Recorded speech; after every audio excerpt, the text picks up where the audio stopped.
Hello everyone, আসসালামু আলাইকুম। লিপি বাঙালি কিচেনে আজ আমি আবারও হাজির হয়ে গেলাম আরও একটা রেসিপি নিয়ে। আর আজকের রেসিপিতে থাকছে ধুন্দুল দিয়ে কাতল মাছের রেসিপি। খুব মজার এই রেসিপিটি, তো সম্পূর্ণ রেসিপিটি আপনারা দেখতে থাকেন, আশা করি ভালো লাগবে।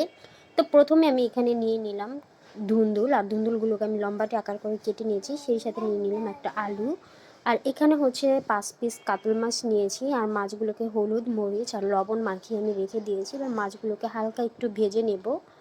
মাছগুলো ভেজে নিলেই আমার কাছে তরকারিটা খেতে বেশি ভালো লাগে। অনেকেই আছে যে কষিয়ে মানে মাছগুলো রান্না করে, তো আমার কাছে কষানোর থেকে মনে হয় ভেজে নেওয়াটাই বেশি ভালো লাগে। তো দেখতেই পেলেন, চুলায় একটা প্যান বসিয়ে তার ভিতরে দিয়ে দিলাম সামান্য একটু তেল। তেল দিয়ে মাছগুলোকে দিয়ে আমি উল্টে পাল্টে একটু ভেজে নেব, জাস্ট হালকা একটু কালার করে ভেজে নেব,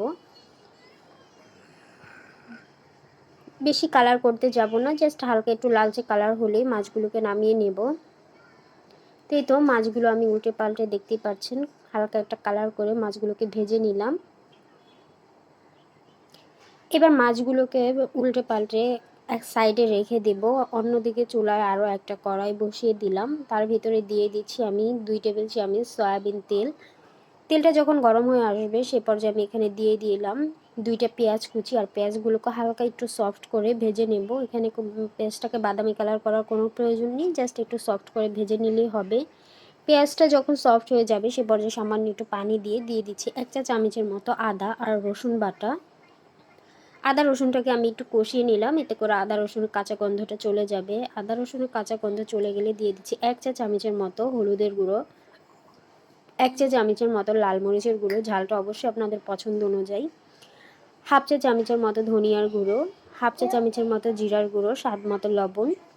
এবার মশলাটাকে খুব ভালোভাবে নেড়ে চেড়ে আমি একটু মিশিয়ে নেব। আর মশলাটা কষানোর জন্য আমি এখানে দিয়ে দিয়েছি সামান্য একটু পানি। 5 থেকে 6 মিনিট সময় নিয়ে মশলাটাকে কষাবো। আর আমি সব ভিডিওতে বলে থাকি, মশলা যত ভালো কষানো হবে খাবারের টেস্টটা ততই ভালো আসবে। তো মশলা কষানোর পর এখানে আমি দিয়ে দিচ্ছি আগে থেকে কেটে ধুয়ে নেওয়া ধুন্দুল আর আলু। আলু আর ধুন্দুলগুলোকে খুব ভালোভাবে মশলার সাথে মিশিয়ে নিলাম। এবার দিয়ে দিলাম সামান্য একটু পানি, দিয়ে 5 মিনিটের জন্য ঢেকে দিচ্ছি। ফিরে এলাম 5 মিনিট পর, আর 5 মিনিটে দেখতেই পাচ্ছেন যে পানিটা একদম উপরে উঠে গেছে, ধুন্দুলের গা থেকে পানি ছেড়ে দিয়েছে। এবার দিয়ে দিলাম টমেটো অর্ধেকটা, আর সেই সাথে দিয়ে দিলাম 2টা কাঁচামরিচ। এবার আবারও ঢাকনা দিয়ে ঢেকে দেব 5 মিনিটের জন্য।